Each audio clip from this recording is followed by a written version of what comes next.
Nah, sekarang kita masuk ke isu lingkungan. Mengapa sih kok manusia modern itu sampai segitunya pada alam? Sampai serepresif itu dalam menguras potensi sumber daya alam tanpa mempertimbangkan keberlangsungan jangka panjang. Tidak hanya merusak alam, tapi juga membunuh dirinya sendiri. Kalau menurut Zaidushen Nasr, semua itu berawal dari manusia modern yang anti metafisika, kemudian meminggirkan Tuhan dari lingkungannya. Tadi kan mulai minggu-minggu kemarin kita definisikan ekosistem itu keluarga lingkungan kita. Semua yang ada di dalamnya adalah keluarga kita.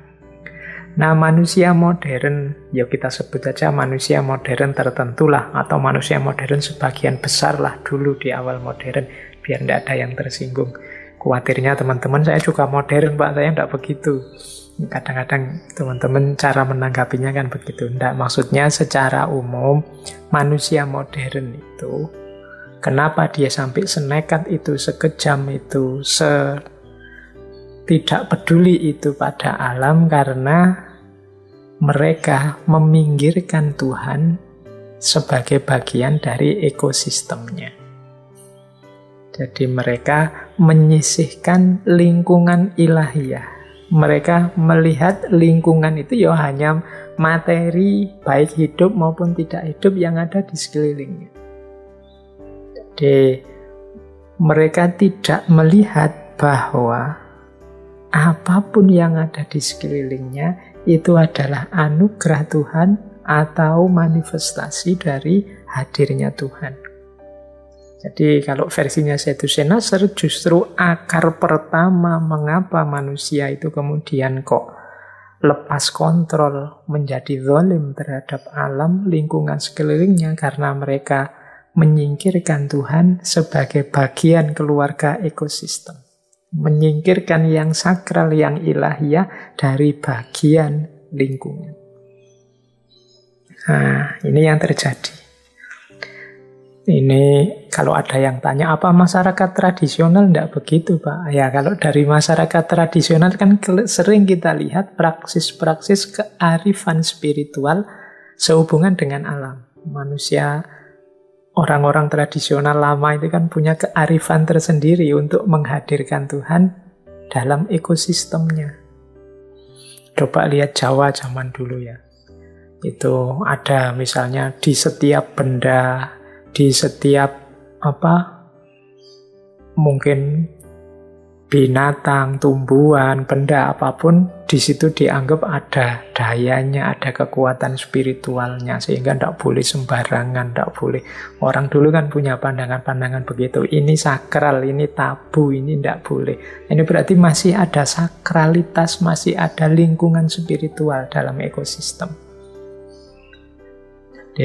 Kesadaran ini yang hilang di dunia modern, karena orang modern hanya lihat kelihatannya saja, tampaknya saja, materinya saja. Jadi lihat rumput, ya rumput.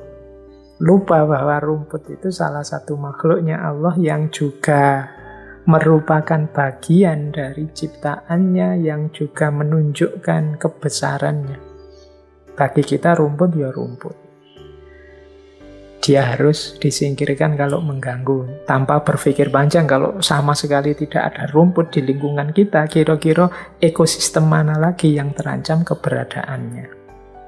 Inilah problem yang dihadapi oleh manusia modern, karena mereka sendiri lupa untuk menghadirkan Tuhan, atau mereka sendiri secara sengaja membuang Tuhan dari lingkungan ekosistemnya. Nah, jadi ternyata akar utamanya di situ. Akar yang pertama. Yang kedua, mengapa sih manusia modern itu kok sampai tadi ya istilah saya, sezolim itu terhadap alam, lingkungan sekeliling? Alasan kedua adalah ya memang model mode hidupnya manusia modern itu mode hidup yang tidak dalam. Kehilangan aspek spiritual, filosofis, religius dalam kehidupannya. Oke, Seyed Nasr menyatakan begini. The environmental crisis has deep spiritual, philosophical, and religious roots and causes. It is not merely the result of bad engineering. Krisis-krisis lingkungan yang sekarang terjadi itu punya akar yang dalam dan sebab yang dalam. Dalam aspek spiritual, filosofis maupun religius. Tidak hanya buah dari teknologi yang jelek. Jadi kok banyak muncul teknologi-teknologi yang merusak ya? Kok banyak muncul kemajuan-kemajuan tapi pada akhirnya blunder, menjatuhkan manusia dan kemanusiaan? Itu karena memang sejak awal ada masalah dengan filosofi hidupnya, cara memandang lingkungan sekelilingnya, kemudian sikapnya terhadap hal-hal yang spiritual dan religius. Nah ini asumsinya, hipotesisnya Seyed Hussein Nasr, cara berpikirnya sudah salah sejak awal. Yang diperhatikan hanya aspek materi fisik positivistik. Melupakan masih ada yang spiritual, philosophical, religius. Kalau pakai bahasa Arab ya orang modern itu hanya fokus pada alamus syahadah. Alam fisik melupakan yang metafisik, alamul ghaib. Ini kalau saya bilang alamul ghaib ya tidak harus kemudian definisinya jin, setan, pocong. Alamul ghaib itu metafisik. Termasuk akhlak, spiritualitas, kemudian dunia keagamaan. Ini kan dunia-dunia yang tidak material sifatnya. Sementara orang modern fokus hanya pada material. Jadi kunci pertama ternyata orangnya. Maka memperbaiki ekosistem yang rusak ini, ya pertama-tama harus diperbaiki paradigma berpikir manusianya. Karena disitulah akarnya. Seyed Hussein Nasr menyindir kita begini. Yang mengenaskan, kata Seyed Hussein Nasr, hari ini ada sejumlah muslim yang berpikir bahwa semua solusi dapat ditemukan hanya dengan tindakan di luar diri mereka. Mereka tidak perlu melakukan apapun di dalam diri mereka sendiri.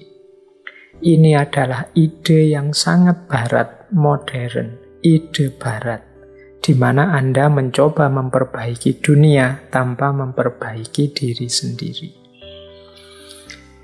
Ya, baik. Jadi ini sindiran pada kita. Banyak di antara kita, ya cara berpikirnya ternyata sama seperti Barat. Padahal kita punya khazanah berpikir yang luar biasa untuk menyikapi lingkungan. Apa sih yang dimaksud Barat tadi oleh Seyed Hussein Nasr? Cara berpikir yang di luar diri. Jadi kalau ada masalah, ya dicari ad hoc, dicari solusinya di luar diri. Kita ini kan selalu keluar, bahkan kalau ada masalah pun kadang-kadang kita enggan membaca diri, malah mencari kambing hitam, menyalahkan apa saja di luar lingkungan kita. Kenapa kok pandemi tidak selesai-selesai? Itu sebagian besar kita menunjuk keluar.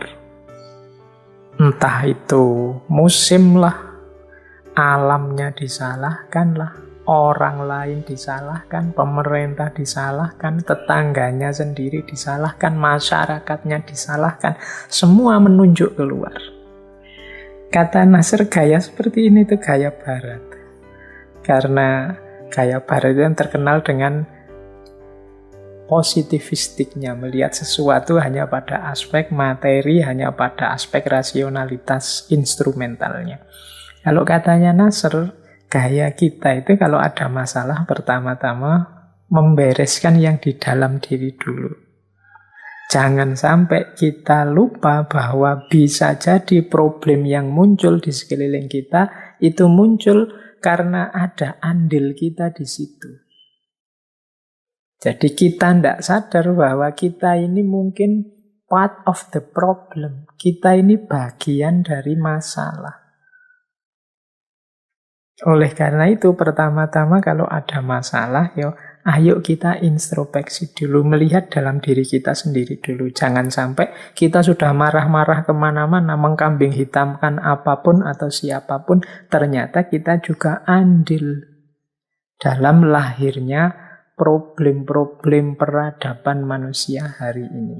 Nah, ini kalimat dari Nasr ini secara langsung menyindir kita bahwa banyak loh meskipun ini umat Islam yang cara berpikirnya seperti itu.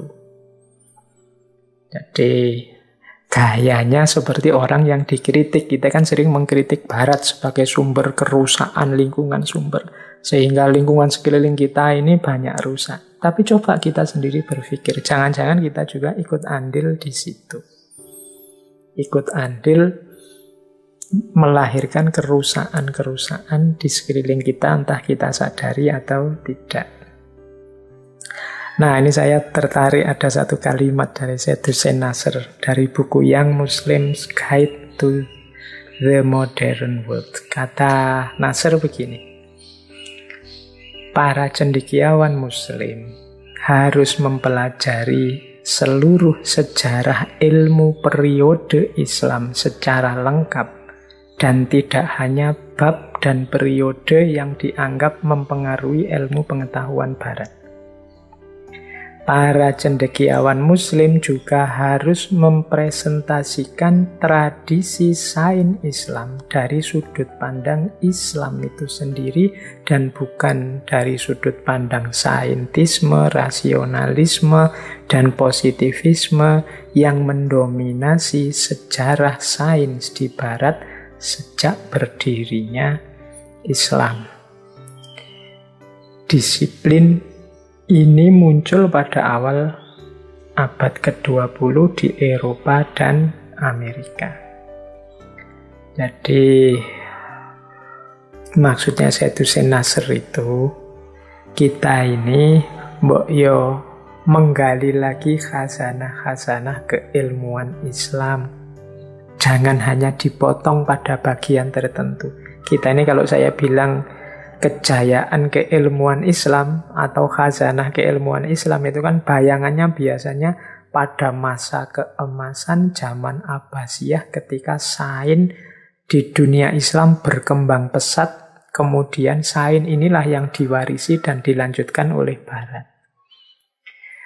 Kita selalu melihat ke situ, zaman kejayaan itu. Bab yang kita anggap inilah nanti yang dilanjutkan oleh Barat dengan sainsnya. Kata Syed Hussein Nasr, mbok yo kita baca semua sejarah intelektual Islam, biar kita tidak terjebak di bagian sejarah yang itu saja.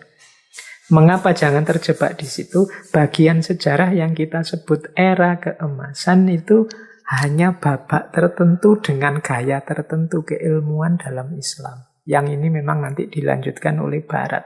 Di dunia Islam masih sangat kaya dengan gaya berpikir, dengan gaya keilmuan, yang tidak hanya gaya saintifik seperti sains modern itu.